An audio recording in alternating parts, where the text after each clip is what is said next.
एक शेर जंगल के सभी जानवरों को हरा सकता है क्योंकि वह सभी जानवरों से ज़्यादा ताकतवर होता है। लेकिन तब क्या होगा जब कोई शेर से भी ज़्यादा ताकतवर जानवर उसके सामने आ जाए? सिंपल सी बात है, शेर हार मानकर अपना रास्ता बदल लेगा। इस उदाहरण में शेर आप हैं और आपको भी कभी ना कभी ऐसे इंसान का सामना जरूर करना होगा जो आपसे भी ज़्यादा नॉलेज होगा और आपसे भी ज़्यादा पावरफुल होगा। ऐसे में आप उसे तभी हरा सकते हैं जब आप उससे भी ज़्यादा ताकतवर होंगे, ज़्यादा इंटेलिजेंट होंगे। एक बात अपने दिमाग में बैठा लो, किसी को हराने के लिए पावरफुल बॉडी की नहीं, पावरफुल माइंड की ज़रूरत होती है। क्योंकि अगर आप किसी को अपने दिमाग से हरा देते हो तो इसका मतलब है कि आप बहुत तेज हो और आप अपने लाइफ में बहुत आगे तक जाओगे, इसमें कोई शक नहीं है। क्योंकि जब दो लोगों का टकराव होता है तो नुकसान दोनों का होता है, तो ऐसा नहीं होना चाहिए। अगर आप किसी को हराना चाहते हैं तो अपने दिमाग का यूज करो, आपका दुश्मन जरूर हार मान लेगा। दोस्तों, आज के इस वीडियो में मैं आपको 8 ऐसे नियम बताने वाली हूँ जिनका इस्तेमाल करके आप अपने दुश्मन को बड़ी आसानी से परास्त कर सकते हैं। इसलिए वीडियो को बिल्कुल भी एंड तक मिस ना करें। तो चलिए स्टार्ट करते हैं। सबसे पहली बात, सामने वाले की बातों को नोटिस करो। वो कोई ना कोई ऐसी बात जरूर कहेगा जो उसे परास्त करने के लिए काफ़ी है। जी हाँ, आपने बिल्कुल सही वीडियो में क्लिक किया है। मैं आपको बिल्कुल सही तरीके से गाइड करूंगी। अगर सामने वाला इंसान आपसे 4 कदम आगे है, आपकी हर बात का उसके पास तोड़ है, तो ऐसे में आप उसे तभी बीट कर सकते हैं जब आप उसकी ही कही गई बातों को गलत साबित कर दोगे। और आप ऐसा तभी कर सकते हो जब आप उसे ज़्यादा बोलने का मौका देंगे। जब आप उसे ज़्यादा बोलने का मौका देंगे तो कोई ना कोई वो ऐसी बात ज़रूर बोल देगा जो उसे परास्त करने के लिए काफ़ी होगी। बस आपको उसकी गलती पहचाननी होगी। जी, आपको उसकी गलती पहचाननी होगी। मान लो, सपोज दैट आप अपने पार्टनर से मिलने जा रहे हो, ठीक है, और आपने उसे कॉल करके पूछा कि तुम कहाँ हो। उसने कहा मैं घर पर हूँ, और आपने बोला कि ठीक है, मैं तुम्हारे घर आ रही हूँ तुमसे मिलने। लेकिन उसके जस्ट बाद वो वापस आपको कॉल करके बोलता है कि नहीं नहीं, मैं शॉपिंग के लिए निकल रहा हूँ, तुमसे मैं बाद में मिलूँगा। और आप कहते हो कि नहीं ठीक है, मैं आपसे शॉपिंग में ही मिल लूँगा, शॉपिंग मॉल के में ही आपसे मिल लूँगा। तभी अगर फिर भी वो बहाना बना रहा है, आपको सिंपली समझ जाना चाहिए। वो बार बार अवॉइड कर रहा है कि मैं यहाँ हूँ वहाँ हूँ, अभी नहीं मिल पाऊँगा, तो आपको सिंपली समझ जाना चाहिए कि वो आपसे झूठ बोल रहा है, वो आपसे मिलना ही नहीं चाहता, वो किस जगह पे है आपको बताना ही नहीं चाहता है। ऐसे ही कुछ स्टेप सिंपल फॉलो करके आप सामने वाले को हरा सकते हो। अभी आगे वीडियो में मैं आपको और ही बहुत ज़्यादा इससे भी बेस्ट टेक्निक बताने वाली हूँ, तो आप वीडियो तक ज़रूर बनिए लास्ट तक। दूसरी बात, किसी को हराने के लिए आपको उससे उलझना नहीं है, सिर्फ उसे ये फील करवाते रहना है कि उसके बुरे बिहेवियर से ना तो आप दुखी हैं और ना ही आप हार मानने वाले हैं। देखिए, सामने वाला कितना भी पावरफुल क्यों ना हो, अगर आपका सेल्फ कॉन्फिडेंस बहुत ज़्यादा हाई है, बहुत ज़्यादा मजबूत है, तो वो हार जरूर मान लेगा। बहुत से लोग खराब बिहेवियर, उसके अगले की कटी हुई जली बातों से वो बहुत ज़्यादा दुखी हो जाते हैं और अंदर से टूट जाते हैं, बिल्कुल उनका सेल्फ कॉन्फिडेंस बिल्कुल ख़त्म हो जाता है। ऐसे कंडीशन में ना तो किसी को समझदारी भरा जवाब दे पाते हैं और ना ही किसी को परास्त कर पाते हैं। इसलिए मेरे दोस्त, अगर आपके साथ कोई बुरा बिहेव करता है, तभी आपको ऐसे ही दिखाना है कि मानो उसके बिहेवियर से एक रत्ती भर का, 1% का आपको कोई फ़र्क ही नहीं पड़ रहा है, आपको एक नई खुशी मिल रही है। जी हाँ, आप ऐसा शो करो कि आपको एक खुशी मिल रही है। यकीन मानो वो मुंह बनाकर वहाँ से चला जाएगा और फिर आपको तंग परेशान करने की कोशिश भी नहीं करेगा।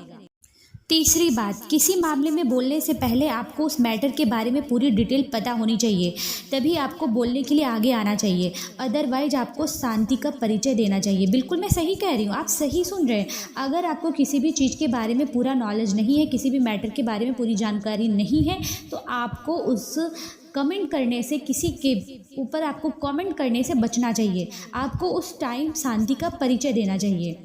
जी, वो आपके लिए बहुत बेहतर होगा।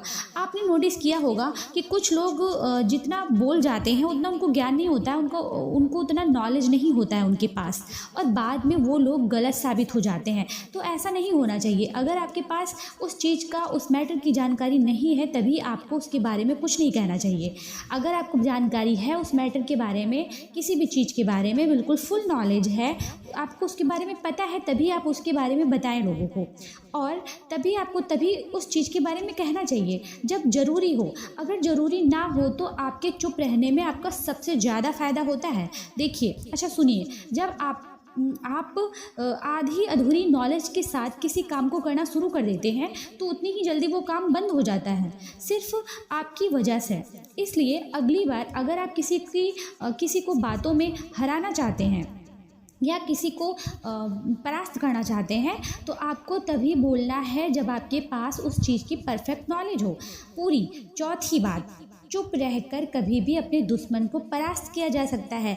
आपका शत्रु कैसा भी हो, अगर आपके अंदर शांत रहने की आदत है ना, तो मैं सच बोल रही हूँ, बिलीव मी, अगर आपके अंदर शांत रहने की आदत है तो आप अपने शत्रु को बड़ी आसानी से हरा सकते हो।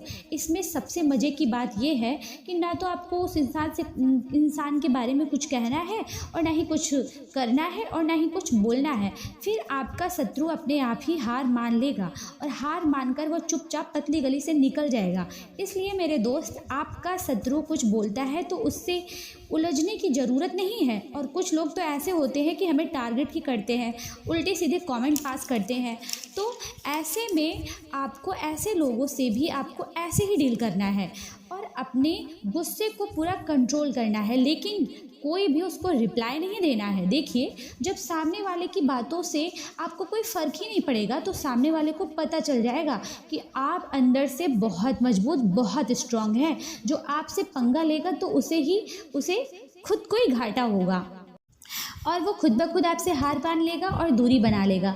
दोस्तों, बहुत सी बातें हैं। सुनिए, उस इंसान की आपको सबसे पहले हेल्प करनी चाहिए जो आपके दुश्मन के सबसे करीब हो। और इस दुनिया में ऐसा कोई भी इंसान नहीं है जिसे दूसरों की मदद की ज़रूरत ना हो। ऐसे में जो आपके खास हो और आपके शत्रु के भी खास हो, उसकी आप मदद ज़रूर करें। ऐसे में आपका शत्रु उस इंसान की हेल्प करने से चूक जाएगा और उसे कहीं ना कहीं अपनी नाकामयाबी में अफसोस ज़रूर होगा। और आपके ऐसा करने से उन लोगों में आपकी पकड़ भी मजबूत होगी और साथ ही जब भी आपको हेल्प की ज़रूरत होगी तो वो लोग आपकी हेल्प भी करेंगे। समझ रहे हैं ना आप? और फिर आपकी तारीफ़ भी करेंगे, जिससे आप अपने आपके शत्रु की हार होगी। और इसलिए आपको ऐसा कोई मौका नहीं छोड़ना है जो आपको लॉन्ग टर्म बेनिफिट दे। छठवीं बात, चाहे आप हारे या जीते, आपको किसी भी बात की फ़िक्र नहीं करनी चाहिए। जब हम किसी बात को लेकर बहुत ज़्यादा चिंतित होने लगते हैं और टेंशन करने लग जाते हैं, सोचने लगते हैं, तब हम अपनी काबिलियत को धीरे धीरे करके ही लेकिन खोने लगते हैं। इस बात में कोई शक नहीं है। इसलिए अगर आपने कोई काम शुरू किया है तो उस काम में आप अपना मन लगाएं, उसको डिसिप्लिन के साथ कंटिन्यू पर डे करिए और फ्यूचर के बारे में बिल्कुल मत सोचिए, सिर्फ प्रेजेंट में काम करिए। अगर आप प्रेजेंट में डिसिप्लिन के साथ कंटिन्यू आप अपना टाइम से वर्क पूरा कर रहे हैं तो आपका फ्यूचर अपने आप धीरे धीरे स्ट्रांग होता चला जाएगा। जी हाँ। सातवीं बात, अगर आप अपने शत्रु को हराना चाहते हो तो आपको खुद पर ध्यान देना चाहिए, ना कि आपको अपने शत्रु पर। चलो, माना कि सामने वाले को हराने के लिए आपको अपने शत्रु की भी ज़्यादा से ज़्यादा जानकारी होनी चाहिए, उसके बारे में भी नॉलेज होना चाहिए, लेकिन उससे भी बहुत ज़्यादा ज़रूरी है कि आप अपने आप को बहुत ही स्ट्रॉन्ग करते जाइए और अपने काम को डिसिप्लिन कंटिन्यू करके पूरा करके फिनिश करके आप अपने आप को धीरे धीरे जब स्ट्रॉन्ग करते जाएंगे कंटिन्यू, तो खुद ब खुद आपका शत्रु आपसे डाउन होता चला जाएगा। हाँ, वो अलग बात है कि उसके बारे में पूरी फुल जानकारी आपको रखनी होगी, वो बिल्कुल सही बात है, लेकिन उसके साथ साथ अपने आप पे ज़्यादा फोकस करना चाहिए। बिकॉज बहुत सारे ऐसे लोग मैंने देखे हैं कि वो अपने कॉम्पिटिटर पे, अपने दूसरे लोगों पर ज़्यादा ध्यान देते हैं, उन पर ज़्यादा फोकस करते हैं और खुद से वो धीरे धीरे अपने आप को टाइम देना ही भूल जाते हैं दूसरों के चक्कर में। इसलिए आप सबसे पहले अपने आप को टाइम दीजिए और अपने आप को स्ट्रॉन्ग करते जाइए, तो धीरे धीरे दूसरे लोग अपने आप आपसे धीरे धीरे कम होते जाएंगे। आठवीं और सबसे लास्ट बात, सबसे इम्पॉर्टेंट बात यह है कि आपके शत्रु खुद ब खुद हार मान लेंगे। ऐसा मैं दावा करती हूँ। कैसे? सफलता एक ऐसी चाबी है जो हर प्रॉब्लम को सॉल्व कर सकती है।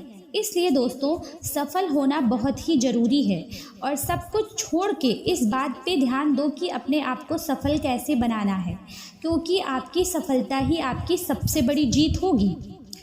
आपकी सफलता ही सबसे बड़ी आपकी जीत होगी और आपके जो शत्रु हैं उनकी सबसे बड़ी हार होगी। और लास्ट में मैं यही कहना चाहती हूँ कि किसी को हराना चाहते हो तो दिमाग का इस्तेमाल करिए आप, गुस्से का नहीं, क्योंकि गुस्सा आपको प्रॉब्लम में ही डालेगा और कुछ ना कुछ आपके लाइफ में प्रॉब्लम क्रिएट करेगा। दोस्तों वीडियो के एंड में मैं यही कहना चाहूँगी, मेरी फेवरेट लाइन आप सबके लिए कि ना थके हैं पाँव कभी, ना मैंने हिम्मत हारी है, मैंने देखे हैं दौर कई और आज भी सफ़र जारी है। दोस्तों चैनल को लाइक शेयर सब्सक्राइब जरूर करें। तब तक मिलते हैं नेक्स्ट वीडियो में। Thank you so much.